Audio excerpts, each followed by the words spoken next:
Hello friends, welcome to my YouTube channel Gaya ji classes. आज हमको class 9 और 10 का फिजिक्स का चैप्टर मोशन के बारे में पढ़ेंगे। क्या मोशन का मतलब होता है गति। तो इसके बारे में अच्छे से बेसिक से समझेंगे, तो कृपया इस वीडियो के लास्ट तक बने रहें। तो स्टार्ट करते हैं आज का चैप्टर मोशन कहते किसे हैं? हम अभी यहाँ पे खड़ा है तो क्या मोशन में हम हैं? नहीं, हम अभी क्या है, विराम की स्थिति में है। अगर हम चलने लगेंगे तो क्या हो जाएगा, मोशन हो जाएगा। तो चलने की प्रक्रिया को क्या कहा जाता है, मोशन कहा जाता है। लेकिन उसके साथ आपका पोजीशन भी चेंज होना चाहिए, ठीक है। तो लिखेंगे मोशन किसे कहते हैं, what is motion, what is motion, motion किसे कहते हैं। इसमें लिखिए आप लोग, जब कोई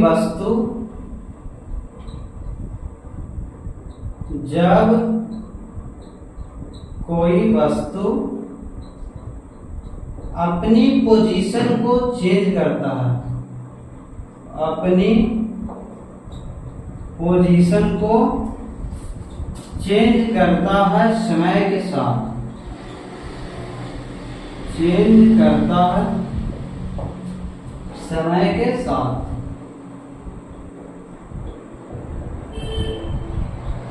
उसे ही क्या बोलेंगे, उसे मोशन कहते हैं,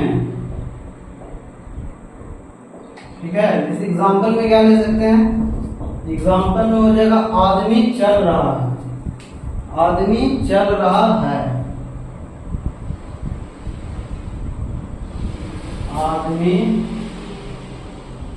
चल रहा है। कार रोड पे चल रही है, कार रोड पर चल रही है। ये एग्जांपल हो गया मोशन का। तो मोशन आप लोगों को समझ में आ गया होगा कि मोशन किसे कहते हैं। कोई भी इंसान हो, व्यक्ति हो या कोई वस्तु हो, अगर अपनी पोजीशन को चेंज करता है तो उसे क्या बोलेंगे, उसे मोशन कहते हैं, ठीक है। जैसे भी एक लाइन है, इंपॉर्टेंट लाइन लिख दीजिए, इंपॉर्टेंट लाइन, हर मूवमेंट मोशन नहीं होता, हर मूवमेंट मोशन नहीं होता है, क्योंकि पोजीशन चेंज होना जरूरी है, पोजीशन चेंज होना जरूरी है। जैसे मूवमेंट का मतलब क्या होगा, हम ये खड़ा है ऐसे, तो क्या इधर देखें तो क्या मोशन में हो गए? जी नहीं, पोजीशन चेंज होना चाहिए। हाँ, ऐसे खड़ा है तो ये तो विराम की स्थिति है ना। अगर इधर देख लिए तो ये क्या मोशन हो गया? नहीं, इसके लिए पोजीशन हमारा चेंज होना चाहिए। यहाँ से हम यहाँ आ गए तो क्या हो गया, मेरा पोजीशन चेंज हो गया। यहाँ से यहाँ आ गए तो मेरा पोजीशन चेंज हुआ, उसी को क्या बोलेंगे, मोशन बोलेंगे, ठीक है। इतना लिख लिया आप लोग। इसके आगे देखिए,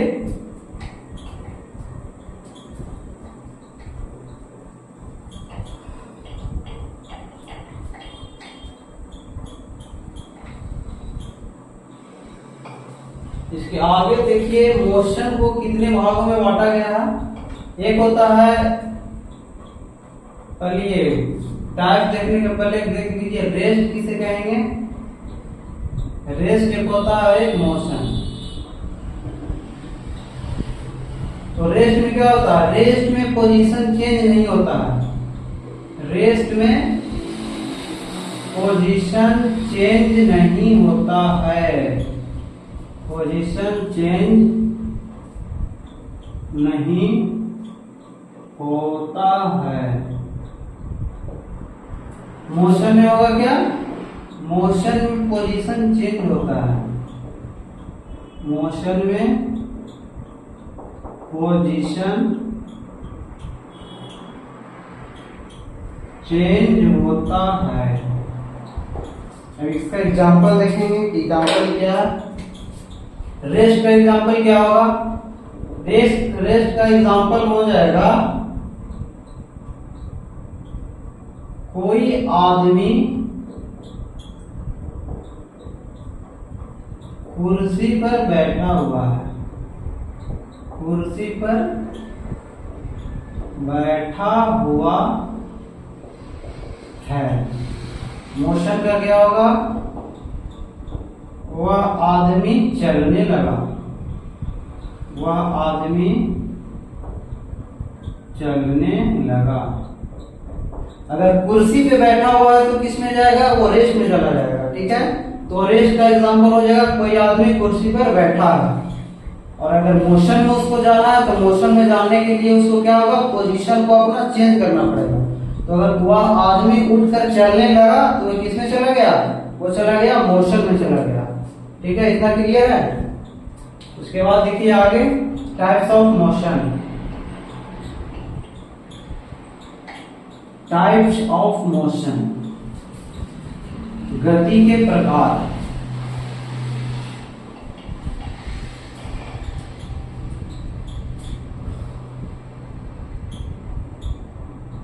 टाइप्स ऑफ मोशन, कितने प्रकार के मोशन होते हैं?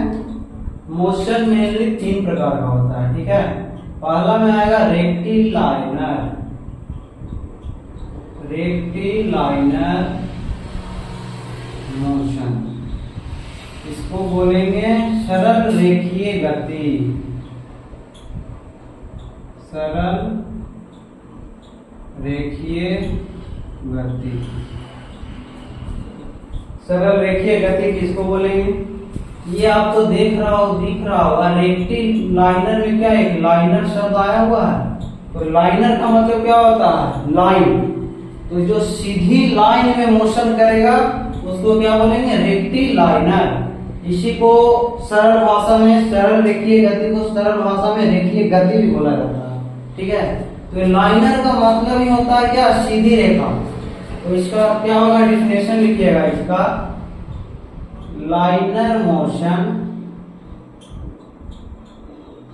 Liner motion is also called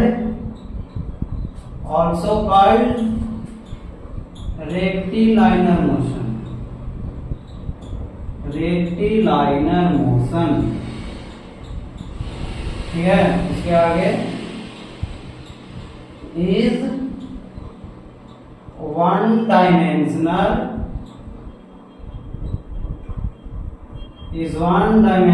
motion,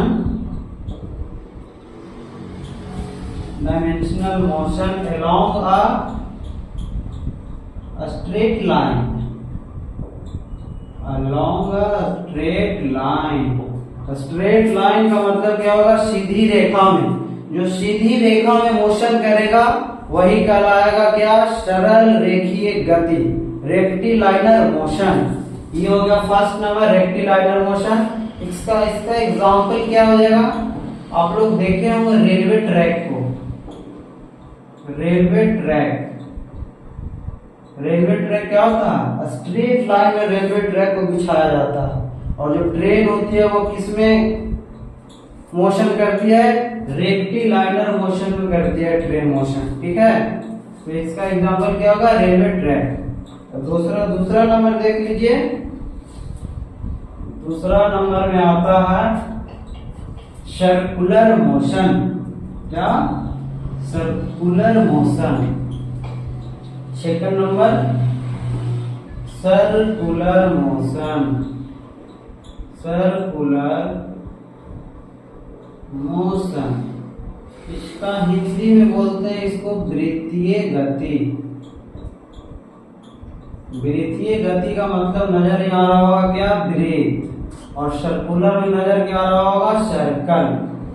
circle को ही क्या बोला जाता है? जो सर्कल पथ पे यानी सर्किल वृत्तीय राह पे या रास्ता पे जो मोशन करता है उसी को क्या बोलेंगे? Circular motion. जैसे में देखिए एग्जांपल क्या हो जाएगा? एक वृत्त लेते हैं, ये वृत्त हो गया। ठीक है, ये इसको पॉइंट मान लेते हैं, ये पॉइंट हो गया। कोई भी है, मान के चलिए हम ही है, यहाँ से स्टार्ट किए करना, गति करना, चलना स्टार्ट किए, पहुंच गए यहाँ। तो क्या हो रहा, एक विपरीत पाथ पे या विपरीत रास्ता पे होने वाले गति को ही क्या बोला जाता है, सर्कुलर मोशन बोला जाता है। ठीक है, इसका डेफिनेशन लिखिएगा, circular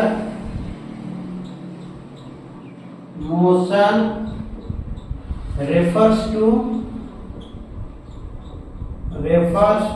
the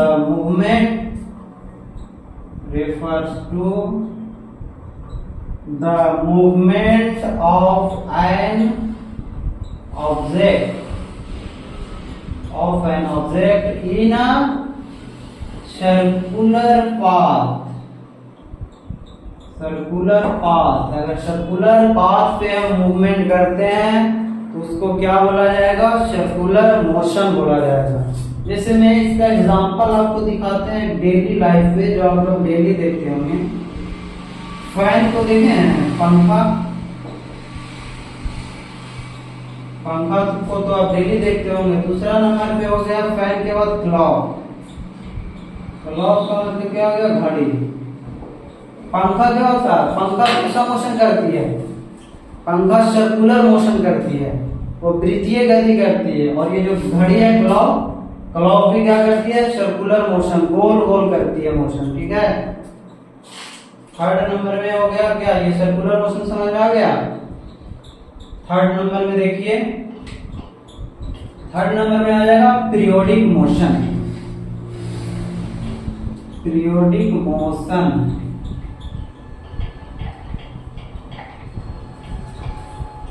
third number periodic motion.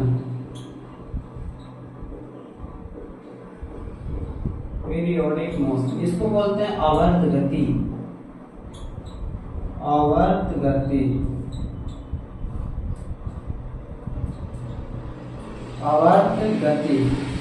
इसका डेफिनेशन लिखिएगा, पीरियोडिक मोशन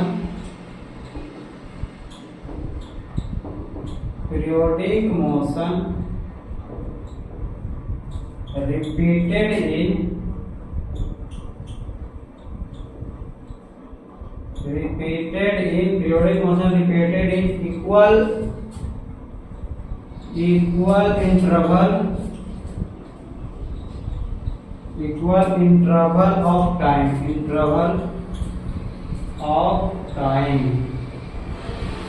एग्जाम्पल में इसका हिंदी में लिख देते हैं, समान समय अंतराल पे समान समय अंतराल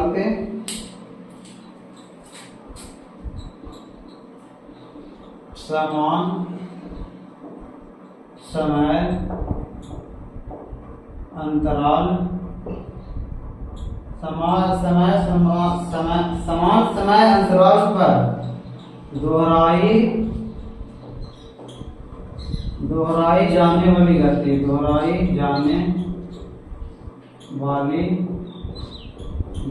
को क्या बोलेंगे, आवर्त गति कहते हैं। एग्जाम्पल में क्या हो जाएगा, एग्जाम्पल में ले लीजिए आप, देखेंगे पेंडुलम को। पेंडुलम क्या होता है, एक समय समान अंतराल पे उसका जो होता है काटा, वो कभी इधर कभी इधर, जितना वो समान समय जितना जब भी करती है वो एक मैक्सिमम उसका टाइम दिया हुआ रहता है, समान समय दिया हुआ रहता है, उसी पे पेंडुलम अपना काम करती है। तो पेंडुलम किसका आ जाएगा एग्जाम्पल में, पीरियोडिक मोशन का। इतना समझ में आ गया आप लोग को। आगे देखिए, पेंडुलम के बाद हो गया टाइप्स ऑफ मोशन, आपका खत्म हो गया।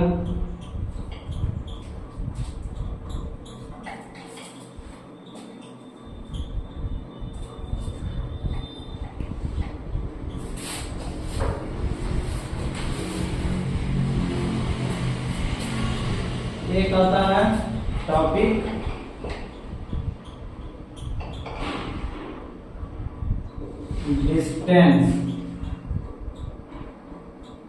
Distance and displacement.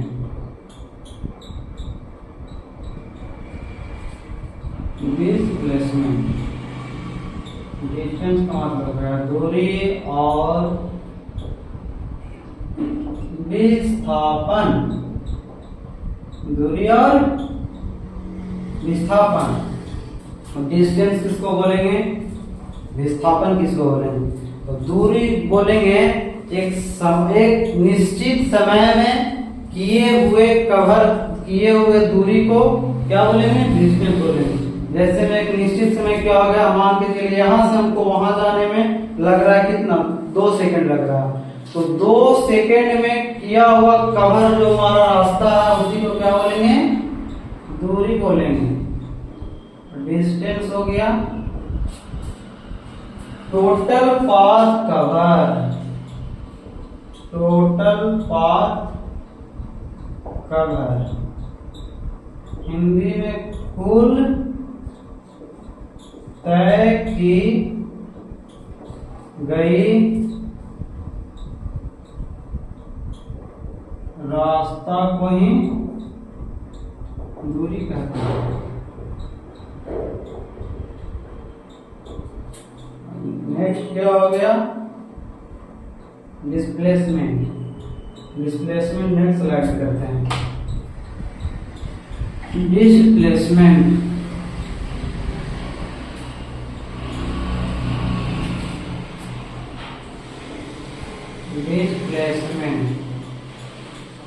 डिस्प्लेसमेंट हो जाता है शॉर्टेस्ट डिस्टेंस को ही क्या बोला जाता है, shortest distance cover, distance cover. जैसे में हम लोग डेली कहीं ना कहीं जाते हैं तो क्या सोचते हैं कि रास्ता क्या मिले, शॉर्ट रास्ता मिले। शॉर्ट रास्ता मिले तो जाने में क्या लगेगा, समय हमारा कम लगेगा। तो वही डेली लाइफ में हम लोग किसका यूज कर रहे हैं, डिस्प्लेसमेंट का यूज कर रहे हैं। डिस्प्लेसमेंट भी वही करता है कि हम क्या चाहिए, शॉर्टेस्ट डिस्टेंस चाहिए। जैसे में एग्जांपल क्या हो जाएगा इसका, मान के चलिए ये एक रास्ता है, ठीक है, ये रास्ता मान लेते हैं, ठीक।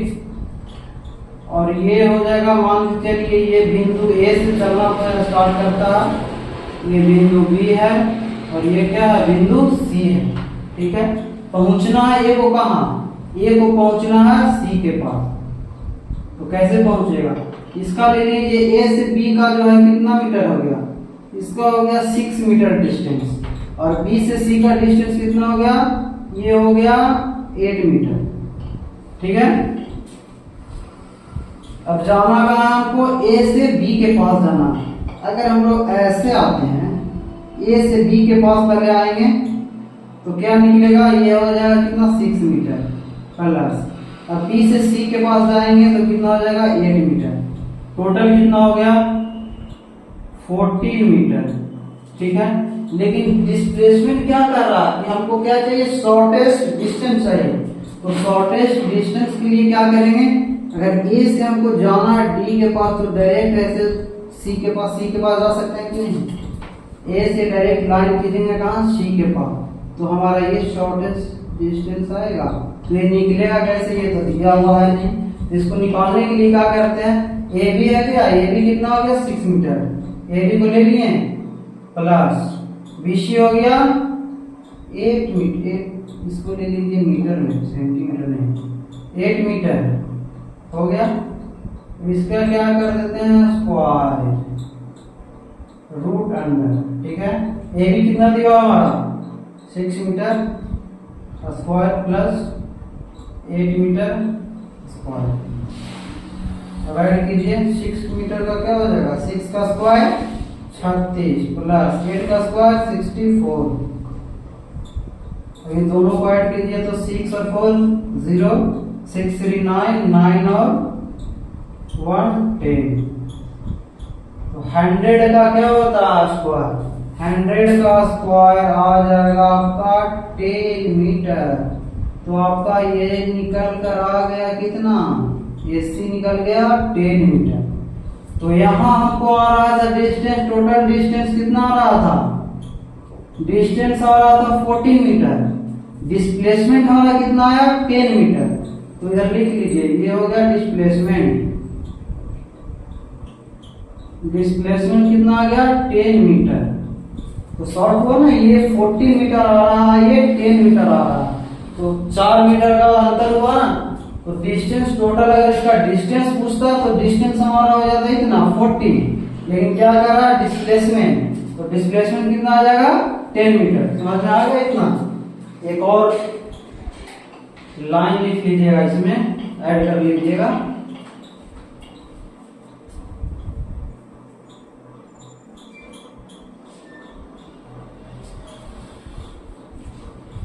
डिस्प्लेसमेंट जो होता है, डिस्प्लेसमेंट होता है वो हमेशा क्या होता है, स्ट्रेट लाइन में होता है, स्ट्रेट लाइन में। जैसे में हमको ए से सी के पास जाना था, तो ये जो लाइन लिए है क्या स्ट्रेट लाइन है ना, सीधी रेखा है ना। तो डिस्प्लेसमेंट हमेशा स्ट्रेट लाइन में ही होगा। ठीक है, इतना आप लोगों को समझ में आ गया? समझ में आ गया तो ओके कीजिए। ठीक है, इसके बाद आगे की क्लास जो है, आगे की क्लास क्या होगी, स्पीड और वेलोसिटी। स्पीड मतलब क्या हो जाएगा, चाल हो जाएगा, वेलोसिटी का मतलब वेग। इसके बारे में नेक्स्ट क्लास में पढ़ेंगे। तब तक के लिए धन्यवाद, अपना ख्याल रखिए, थैंक यू।